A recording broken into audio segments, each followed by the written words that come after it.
Պարմինեսյան բարեձեր, շնորհակալ եք, որ Բարեձեզ։ մի քանի թեմաներ կա եւ այսպես հրատապ կարգով Սամվել Կարապետյանին տարան կալանքի ԱԱԾ մեկուսարան։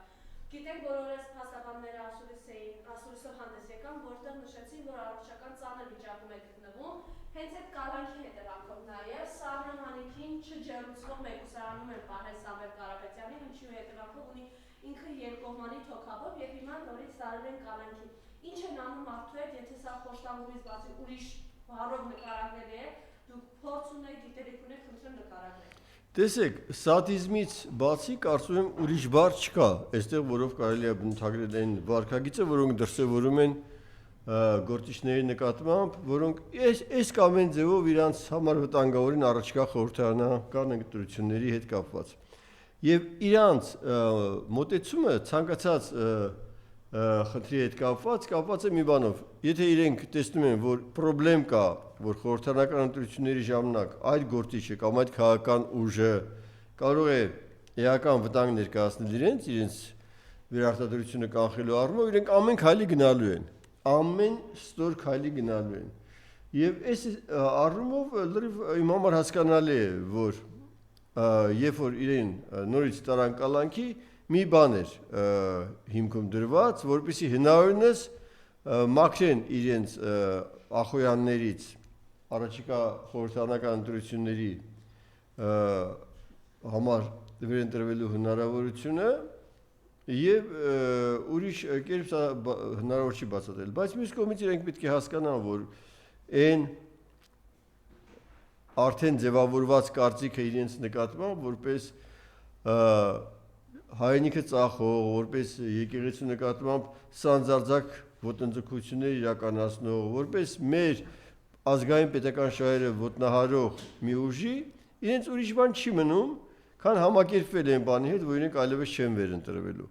Սա ամենաճիշտը կլինի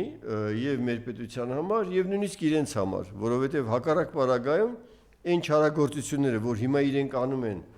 իրենց քաղաքական հակառակորդների նորմալ հայ մարդկանց նկատմամբ, շատ ծանր է նստելու։ Օրերը անցնելու են, իսկ հետո իրենք պատասխան են կրելու իրենց չարագործությունների համար։ Օրենքի տարին եւ ոգուն համապատասխան։ Ու այդ պատասխանը իրենք շատ դժվարությամբ են տալու։ Մենք գիտենք նաեւ, որ այս օրերին մեր գործընկերները եւս կալանքի տակ են, շատերն են իհարկե կալանավորված, բայց Նարեկ Սամսոնյանը, Վազգեն Սարաթելյանը եւ ինչ է նշանակում։ Նարեկ Սամսոնյանը գիտենք, որ արդեն 8-րդ օրն է, հա, եթե չեմ սխալվում, հացադուլ է, այո։ Այո, եւ Նարեկ Սամսոնյանի մոտ արկա է առողջական լուրջ խնդիր, որը հացադուլի հետևանքների հետ զուգորդված լուրջ ռիսկեր է պարունակում։ Քիչ առաջ տեսակցեցի Նարեկին, հիմա է պատրաստվում խոսել բանտային բժշկական ծառայության ներկայացուցիչների հետ։ Փաստաբան Ռուբեն Մելիքյանի գրառումը, խնդրեմ պարոն Մինասյան։ Դե տեսեք, այն ինչ որ մենք այցենք Սամվել Կարապետյանի համար, դա վերաբերում էր պարոն Կարապետյանին, բայց ոչ միայն իրենց, որովհետև բոլոր քաղաքական գործիչները, բոլոր հասարակական ներկայացուցիչները, բոլոր լրագրողները, որոնք այս կամ այն կերպ վտանգ են ներկայացնում իրենց վերընտրվելուն, իրենց վերաբերմունքը նույնն է, զրկել նրանց հասարակական գործունեության հնարավորությունից ամենաբիրտ, ամենաանմարդկային ձևով։ Մեզ մոտ այդ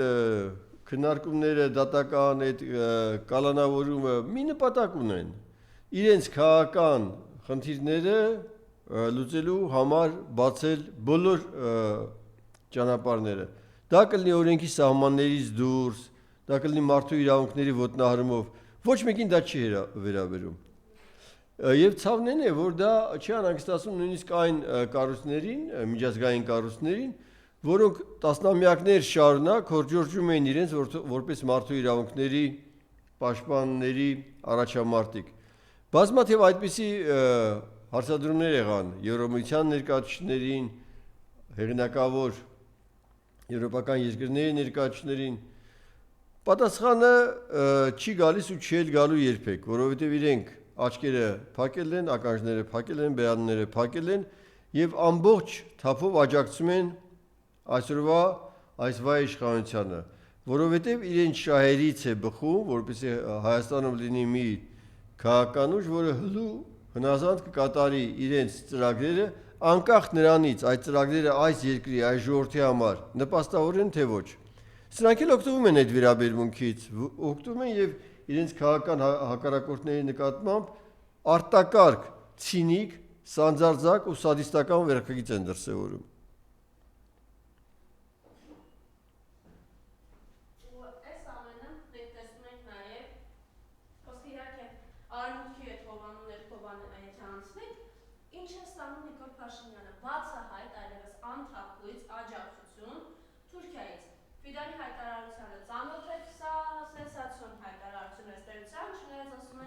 Բոլորս էիք խոսում, սպասում էինք, որ արդեն Թուրքիան բացի խաղաքարտերը։ Խնդրեմ այս մասով ձեր տեսակետը եւ ինչպես տեսանք մեր 3 առաջին օրը մեր 4 հայրենակիցները վերադարձան Հայաստան, Բաքվի բանտերի։ Մարիա, դրանք առանձին քննարկենք էլ եթե կարելի է։ Այո։ Կապուներից բացկաներ կապը դրա համար, բայց խնդրեմ Ֆիդանի։ Մարիամ, ակնհայտ է, չէ, որ առաջի անգամ չի, որ մենք տեսնում ենք արտակարգ մեծ աջակցություն Թուրքիայից այս իշխանությունների նկատմամբ։ Եվ այդ աջակցությունը եղել է ոչ միայն խոսքով, այլև գործով։ Պետք է հիշեք, չէ, 18 թվականի իշխանափոխությունից հետո, երբ տեղ ունեցավ այդ 44-օրյա պատերազմը ու ժողովուրդը վրդոված էր, դուրս էր եկել փողոց, այս մարդը գիշերում էր բունկերում եւ ձգտում էր հեռացնել այս մարդուն իշխանությունից։ Եվ ինչ ասեց թուրքական բանակի պաշտպանության նախարարը ասեց, որ եթե մի մաս պատկերավոր ասած պակասի այս ազգակործան պատասխանատվի գլխից, ապա ինքը ագրեսիա կիրականացնի։ Ակնհայտ է բազմաթիվ վկայություններ կան այն բանի մասին, որ այստեղ իրենք բերվել են թուրք-ադրբեջանական ծրագրեր իրականացնելու համար եւ այդ թուրք-ադրբեջանական ծրագրերը հետեւականորեն իրականացել են այս 7 տարիների ընթացքում։ Հիմա ինչ մենք պետք է զարմանանք, որ Ֆիդանը արտաքին գործերի նախարարը Թուրքիայի ասում է, որ ինքը աջակցում է, իհարկե չպետք է զարմանանք, պետք է զարմանանք հակառակում, որ ինքը դա չասի, բայց քանի որ ինքը դա ասել է բազմիցս իր գործով, իր խոսքով, ինչպես նաև Ադրբեջանի ղեկավարությունը, պաշտոնական ամենաբարձր մակարդակներով, մենք այլևս չպետք է զարմանանք, մենք դա պետք է ընդունենք որպես փաստ եւ մեր վերաբերմունքը ձևավորենք այսօրվա իշխանության նկատմամբ, ելնելով նաև այդ փաստից, թե ովքեր են այս վայ իշխանության դաշնակիցները, համակիրները, տերերը, եւ դա մեզ պետք է մղի մի պարզ բանի, ասում են, չէ, ասա ով է ընկերդ, կասեմ ով ես դու, եւ այս պարագայում ինքը գնացել է ու ընկերություն է անում, կոպիտ բառ պետք է ասեմ, այն մեր ժողովրդի դայժների հետ, որոնք դարեր շարունակ դա իրականացրել են։ Եվ այս պարագայում մեր հասարակությունը պետք է հասկանա, եթե ինքը պատրաստ է եւս առաջիկա ընտրություններում անել են ինչ որ ինքը արեց, ասենք թե 21 թվականի ընտրություններում, ապա հետո չպետք է զարմանա, թե ինչու էսպես եղավ։ Որոշողը մեր ժողովուրդն է։ Ելնելով այս իրողություններից ինքը պետք է ճիշտ որոշում կայացնի։ Եվ գիտեք, ամեն մի սխալ որոշումից հետո հաջորդ որոշման կարևորությունը շատ է մեծանում, որտեղ այլևս մենք կորցնելու բան մնացել է միայն մեր բուն Հայաստանի տարածքը։ Եթե նախորդ սխալների հետևանքով մենք կորցրեցինք Արցախը, հիմա արդեն Հայաստանն է։ Եվ այս ազդակները, որ գալիս են Թուրքիայից, Ադրբեջանից, ուղղված են մեր ժողովրդին։ Եթե մեր ժողովուրդը համակերպվում է այդ իրողությունների հետ, ուրեմն ինքը ստորագրում է դատավճիռը իր եւ իր զավակների նկատմամբ։ Սա է, մենք պետք է համախմբվենք ու դուրս վռնդենք։ Այլ պարագայում այսպիսի դրսևորումները, այսպիսի ցինիկ ու բացահայտ դրսևորումները շարունակական են լինելու։ Ու ցանկացած հաջորդ հայտարարություն ավելի փաստացի է դարձնելու այն վիհը, որի եզրին մենք կանգնած ենք։ Կամ մենք կշրջանցենք այդ վիհը, կամ խորտակվենք այդ վիհի մեջ։ Ասացի, մենք այս հայտարարության ֆոնին նաև սրանից առաջ տեսնում ենք մեր ռազմագերների գալը, որ ասացիք առանձնացնենք, դուք ինչու կապեցիք սիրիացի այդ վարձկանների վերադարձը, սա հստակ է, որ Թուրքիայի, այսպես ասենք, պահանջն է ձեռքին։ Եվ ինչ է նշանակում ունենալ այս վարձկանների դրա դիմաց փառք Աստծո, որ մեր հայրենակիցները այս 4-ը վերադարձել են, բայց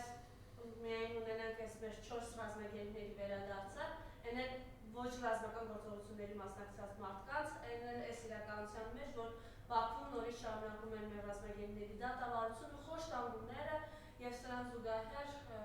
մենք վաստաներին ենք վերադարձնում։ Խնդրեմ, շատերը ասում են, սա պարզ ակու վաճառք է։ Չէ։ Մարիամ, արի բաժնենք երկու բան իրարից։ Նախ ցանկացած հայ մարդու վերադարձը իր հայրենիք, իր օջախ, դա մեծ երջանկություն է, ոչ միայն իր ընտանիքի համար, իր հարազատների համար, այլ ցանկացած նորմալ հայ մարդու համար։ Այստեղ որևէ կասկածնել չի կարող։ Մեկը չեն, 4-ն են, ուրեմն քառապատիկ երջանկություն է, ուրախություն է մեր բոլորի համար։ Դա առանձին։ Բայց մյուս կողմից տես, Մարիամ, ովքեր են ազատվել Հայաստանում։ Տերորիստներ, վարձկաններ, որոնք փողով եկել են մարդ են սպանել։ Եվ այդ երկուսը դնել իրար կողքի զարուրելի բան է։ Դու ունես դեռ բազմաթիվ գեյներ Բաքվի բանտերում։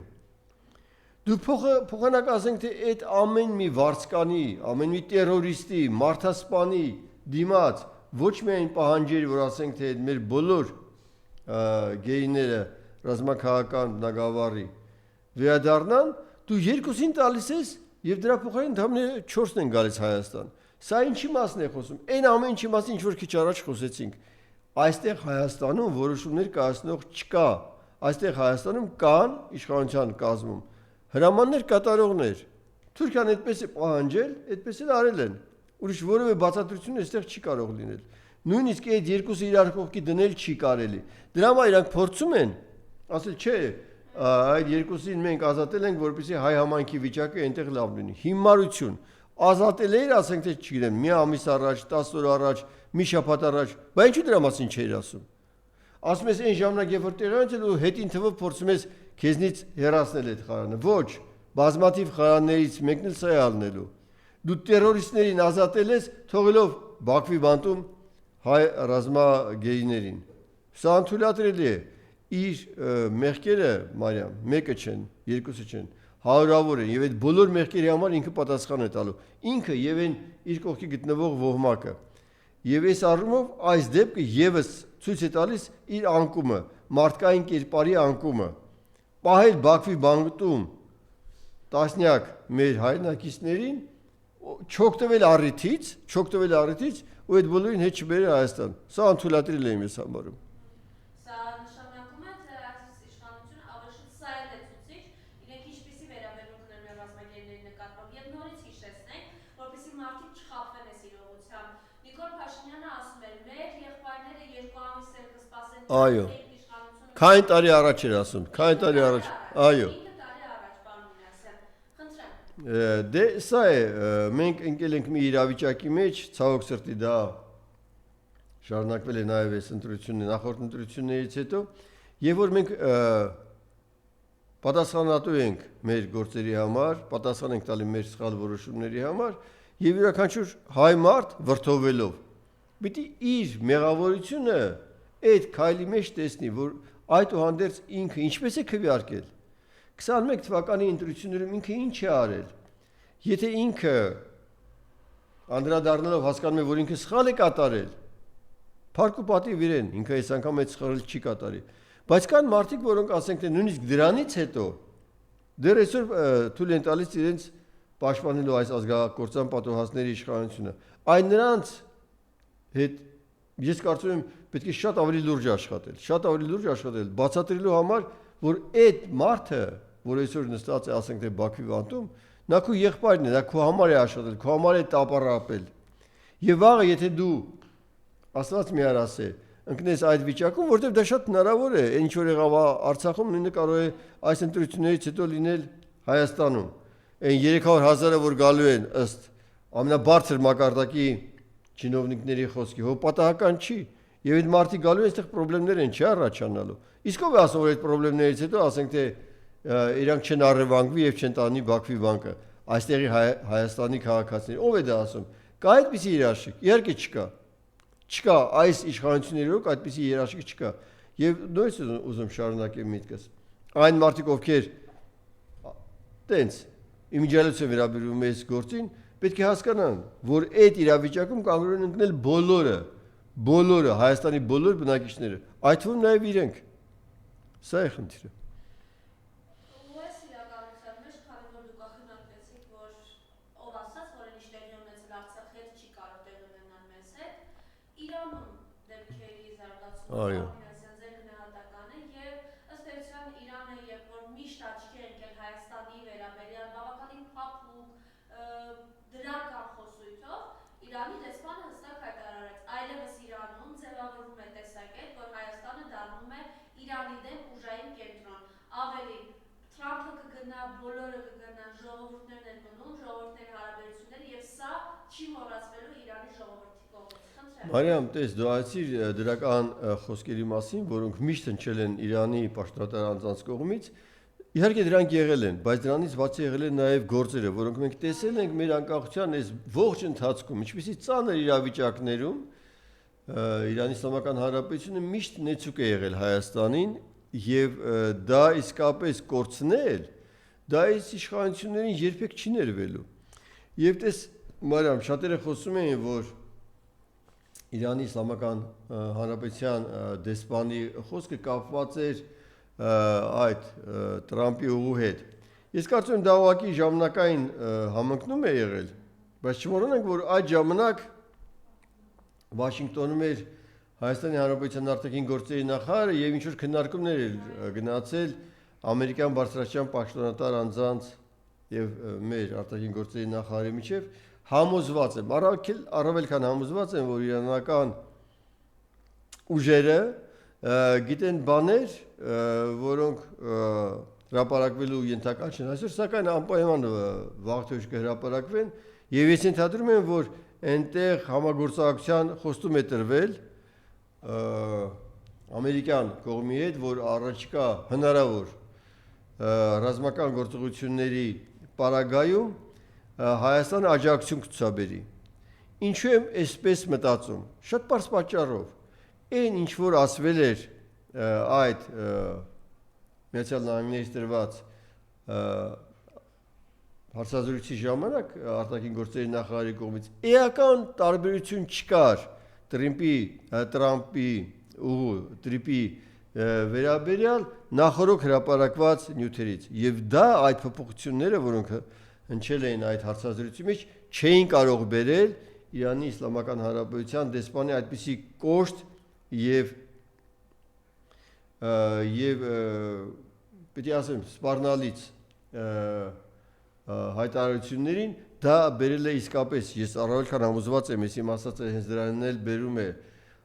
ինֆորմացիան այն մասին, որ Հայաստանը համագործակցության խոստում է տվել Իրանի համար այս ծայրահեղ բարդ իրավիճակում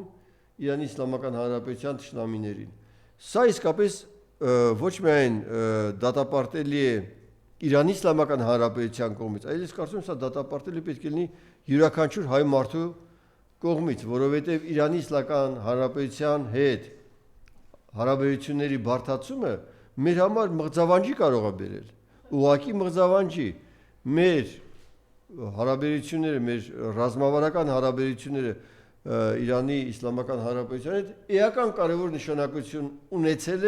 ունեն եւ պետք է ունենան առաջիկայում։ Իսկապես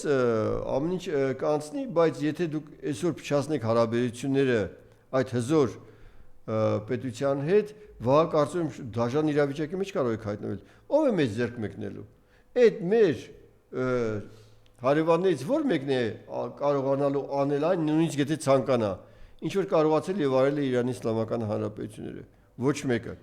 Եվ այս պարագայում ես կարծում եմ, որ այդ անսպասելի ու կոշտ ձևակերպումները Իրանի Իսլամական Հանրապետության դեսպանի կողմից առավել քան մտածված, առավել քան հիմնավոր եւ նաեւ զգուշացնող պետք է լինեն ոչ միայն իշխանություններին, այլև ժողովրդին, որովհետեւ այս մեր վայ պատվաստները մեզ տանում են նորանոր փորձությունների, տեղը ոչի բան չդնելով, միայն խոստումներ, որոնք երբեք չեն արտահանում։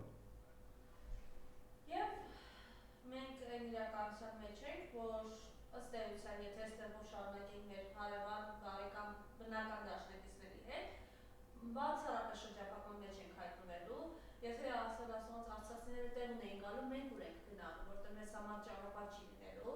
այդ տիպի շրջափակման մեջ ենք լինելու, Պարոն Մինասյան, ես գիտեմ, որ դուք բավականին ծավալուն աշխատանք ունեք այս թեմայի հետ կապված, դա պետք է խնդրեմ ներկայացնեք մասնավորապես այս մասով։ Կոմունիկացիաների հետ կապված։ Մենք գիտեմ, որ վերջերս նաև օրերս Հանրապետական կուսակցության կողմից կազմակերպվել էր ծավալուն քննարկում այս թեմայով, որտեղ դուք ձեր խոսքը ներկայացրել եք։ Մենք ինչ պետք է անենք մեր կոմունիկացիաների ռազմավարությամբ, որպեսզի մեգա ծրագրերում տեղ ունենանք եւ հետո նաեւ ավելի կարեւոր է ներսում ինչ անելիքներ ունենք։ Խնդրեմ։ Տեսեք, այդ մեգացրագրերին մաս կազմելը բերելու է երկու շատ կարևոր դիվիդենդ Հայաստանի Հանրապետության։ Նախ բավականին մեծ գումարներ, բայց որ շատ ավելի կարևոր է անվտանգության երաշխիքները, որովհետև այն մեծ երկրները, որոնք իրականացնում են այդ մեգացրագրերը, այդ տրանսպորտային հաղորդակցությունները, որոնք անցնելու են մասնավորապես նաև Հայաստանով, նրանց համար շատ կարևոր են, կենսական նշանակություն են, եւ եթե այդպես է, ապա այդ ծրագրերի անխափան գործունեության ապահովման համար իրենք պետք է նաև ապահովեն այն երկրների անվտանգությունը, որոնք ասում են այդ մեգա ծրագրերը։ Իսկ եթե մի կողմ դնենք այն քաղաքական գործընթացները, որոնք պետք է արվեն, որպեսզի դա տեղի ունենա, յուրաքանչյուր երկիր, որը հավակնում է այդպիսի ծրագրերը իր միջով անցկացնելուց, ինքը պետք է ունենա նաև ենթակառուցվածքներ, համապատասխան մակարդակի ենթակառուցվածքներ, որոնք պետք է ապահովեն այդ մեծ ծավալի հոսքերի երկրով, եւ մենք դրա համար առաջարկում ենք 4 ծրագիր Հայաստանի Հանրապետության տարածքում իրականացնել, որոնցից յուրաքանչյուրը իր մասով ավելացնում է մեր հնարավորությունները մասնակցելու այդ մեգածրագրերին, բայց 4-ը միասին էական սիներգիկ էֆեկտ են ասում, այդպիսի մեծ թռիչքաձև դրական հնարավորությունների բարձրացում է տալիս։ Առաջինը ավտոմոբիլային բաղադրիչով մի ծրագիր է, որը թույլ է տալիս Երևանը կապել Վանաձորի հետ, շրջանցելով Սևանի կամ Ապարանի ճանապարհների ոլորանները, էապես նվազեցնելով ճանապարհի ամենաբարձր կետը եւ Սևանի ճանապարհով եւ Ապարանի վրա, որը ապահովության բարձր մակարդակ է տալիս, եւ դրա իրականացման համար անհրաժեշտ է գործող Մերաձորի երկաթուլային թունելի զուգահեռ կառուցել եւս մի ավտոմոբիլային թունել եւ շատ կարճ ճանապարհով կապել Երևանը Վանաձորին, ընդ որում դա շատ էժան է նստելու, որտեղ այդ իմ ասած կառուցվելիք թունելը գործնականում արդեն կառուցված է, որովհետեւ Մերաձորի երկաթուղային թունելի կառուցման ժամանակ նրան հարակից փորվել է եւս մեկ թունել, որի միջոցով այդ քանդված ապարները, երկաթուղային թունելի քանդված ապարները հեռացվում էին։ Սա առաջին շատ կարևոր ծրագիրն է, որը եւ Հայաստանի Հանրապետության տնտեսական զարգացման համար մեծ կարևոր նշանակություն է եւ ապագայում հյուսիս-հարավ մայրուղու ավտոմոբիլային բաղադրիչի համար շատ մեծ դրական էֆեկտ կարող է տալ։ Երկրորդը փոքրիկ մի հատված է 30-35 կիլոմետրանոց երկաթուղով, որը Վանաձորը պետք է կապվի Մեղրաձորի թունելի հետ Ֆիալետովե գյուղի հարևանությամբ։ Սա էապես լավացնում է մեր ենթակառուցվածքների երկաթուղային, պարզնելու համար ասեմ, որ այդ փոքրիկ երկաթուղու հատվածի կառուցման արդյունքում շուրջ 70-80 կիլոմետրով կարճանում է մեր հիմնական երկաթուղային ճանապարհը Վրաստանից այրումով դեպի Երևան, հիմա ինքը ոչ թե կգնա Գյումրիով, այլ ուղղակի կարճ կգա Հրազդան եւ միանգամից կհասնի Հայաստանի կենտրոնը։ Եվ միաժամանակ արդեն 100 կիլոմետրով, շուրջ 100 կիլոմետրով կարճացնում է Իջևանից Գյումրի ճանապարհի երկաթուղային, ինչը շատ մեծ նշանակություն ունի, հատկապես այդ արևելք-արևմուտք ծրագրի հաջող իրականացման համար, որտեղ այդ ճանապարհը այլևս մրցակցությունից դուրս է թողում եւ այն մյուս երկու ճանապարհները, որոնք կապում են Բաքուն Կարսի հետ։ Սա երկրորդ մեր առաջարկն է, երրորդ առաջարկն է վերակառուցել Իջևան, Դիլիջան, Հրազդան երկաթուղին, որը տարիներ շարունակ չի աշխատել եւ այնտեղ վերականգնման աշխատանքներ կան, որոնց իրականացումը անհրաժեշտ է լիարժեք վերականգնման համար այդ երկաթուղու։ Սակայն կա մի շատ կարևոր հատված, փլուզում է տեղի ունեցել Հաղարծին գյուղի շրջակայքում եւ այնտեղ փլուզման ռիսկից դուրս պետք է կառուցվի 4 կիլոմետրանոց երկաթուղի, որը այլևս ձերս կպահի այդ կարևոր երկաթուղային մայրուղին որևէ փլուզումից։ Սա մեր երրորդ առաջարկությունն էր եւ չորրորդ առաջարկությունն է իրականացնել մի ծրագիր, որը Հանրապետական կուսակցության իշխանության տարիներին մենք սկսել ենք իրականացնել, ծրագիրը արդեն կար, սակայն հոսքերը, որոնք պետք է այդ երկաթուղով գնային, դեռ այնպեսին չէին, որ կիրառման շինարարության փուլը ստեղծվեր։ Այ հիմա արդեն եկել է այն ժամանակը, որտեղ ես նաև խոսեմ, թե ինչպեսի մեծ հոսքեր կարող են անցնել Հայաստանով այս աշխատանքները կատարելուց հետո եւ այդ ծրագիրը իր իրականացմամբ էապես կնպաստի դրան։ Դա 306 կիլոմետրանոց երկաթուղային հատված է, որը Ագարակը Իրանի Իսլամական Հանրապետության սահմանից պետք է կապի մեր Գագարին կայարանի հետ։ Դա բավականին աշխատատար եւ ֆինանսական մեծ դերներումներ պահանջող ծրագիր է, եւ որպեսզի այդ ծրագիրը հաջողությամբ հնարավոր լինի իրականացնել, մենք առաջարկում ենք, որ այդտեղ ստեղծվի կոնցեսիոն համաձայնագիր բոլոր այն մեծ գերտերությունների հետ, որոնք այդ 3 մեկածրագրերի հիմնական շահառուներն են, դա Չինաստանի Հանրապետությունն է, Ռուսաստանի Դաշնությունը եւ Հնդկաստանը։ Եվ այդ պարագայում այդ մեծ գերտերությունները, որոնք պետք է իրենց ապրանքները այդ երկաթուղով եւ ընդհանրապես Հայաստանով տեղափոխեն, ոչ միայն կօգտվեն, այլև եկամուտ կստանան այդ ծրագրից եւ հետեւաբար կառաջանա այն խնդիրը, որի մասին ես ասացի ամենասկզբից, մենք ոչ միայն